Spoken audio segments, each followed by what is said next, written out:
My name is Sam Vaknin, and I'm the author of Malignant Self-Love, Narcissism Revisited. Recently, I sat down with Nova Macedonia, a newspaper in the Republic of Macedonia, which is a small landlocked country adjacent to Greece. I responded to their questions about the Greek crisis and the Eurozone. The first question was, Greece and the Eurogroup made an agreement which allows the country to receive money for the next 4 months in exchange for reforms needed to straighten the Greek economy.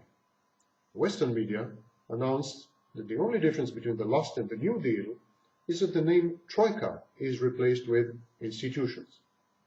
Do you think that Tsipras, the new Greek Prime Minister, will get along with the previous arrangements made by the Troika and Samaras, the previous Prime Minister? My response: during the recent elections, Tsipras painted himself into a corner and made promises he can never hope to keep.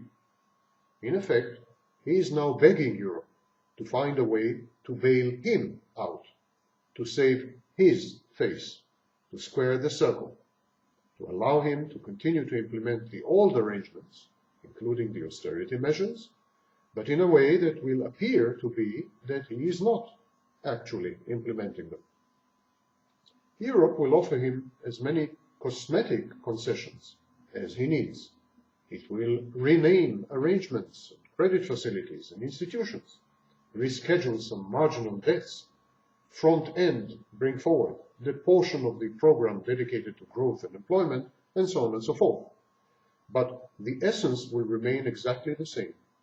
Very shortly, Tsipras will be forced to fire thousands of additional state workers, apply painful reforms to the banking and financial sectors, and cut further down on government spending.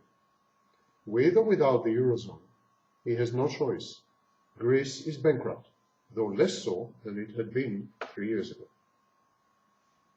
The next question was, how real is the possibility of Greece leaving the Eurozone and bringing back the drachma? What are the consequences? The possibility exists only if the Germans will act unilaterally and arrogantly, the kind of conduct that they have been scrupulously avoiding since Tsipras came to power. Exiting the Eurozone and the European Union is a very unpopular idea in the Greek street and among Greek voters.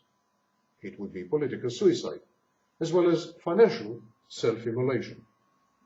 Greece needs all the credits it can get in order to merely survive.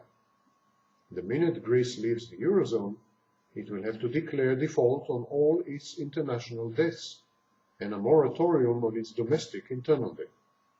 Its banks will collapse and have to be completely nationalized. Unemployment will soar as export finance will dry up. Countries like Thailand and Argentina went through a similar scenario, and it took them more than a decade to just recover. The following question was, will Germany and the EU allow this? What would this kind of step mean for the Eurozone? My answer is that Germany is the European Union, and it will do everything it possibly can to prevent this kind of development for several reasons. First of all, it is the biggest lender to Greece, and it won't see a penny if Greece defaults. Secondly, trust in the euro will be shaken badly if the zone fails to tackle the balance of payments and banking problems of such a tiny member. Greece's GDP is less than 2% of the zone's aggregate total in real terms. Third, Germany will lose clout and its leadership will be questioned should this happen. Fourthly, it will encourage other members and countries like Russia and even China to defy the European Union and challenge the euro as an emerging reserve currency for international transactions. Finally, any concessions to Greece will serve as a dangerous precedent for other heavily indebted and bailed out members in the Eurozone.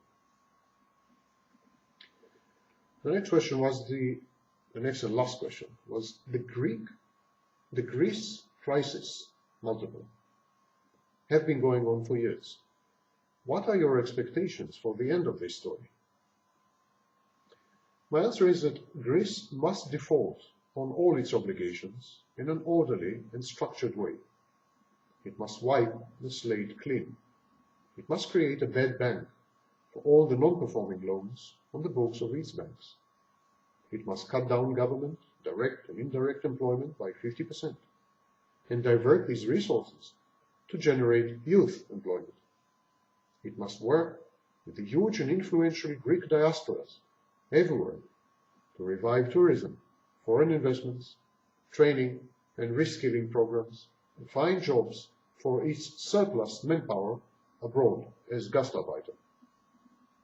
Greece must monetize the economy by radically cutting taxes and redirecting spending toward high-yield projects and away from social welfare. Until it implements these tough measures, Greece will continue to be the sick man of Europe, faced with the permanent risk of deflation. Japan has been going through a similar slow-motion crisis for more than 2 decades now. Greece may find itself losing an entire generation if it is not careful and if it does not get its act together. Tsipras has huge political capital, popular support. Let's hope that he deploys it wisely.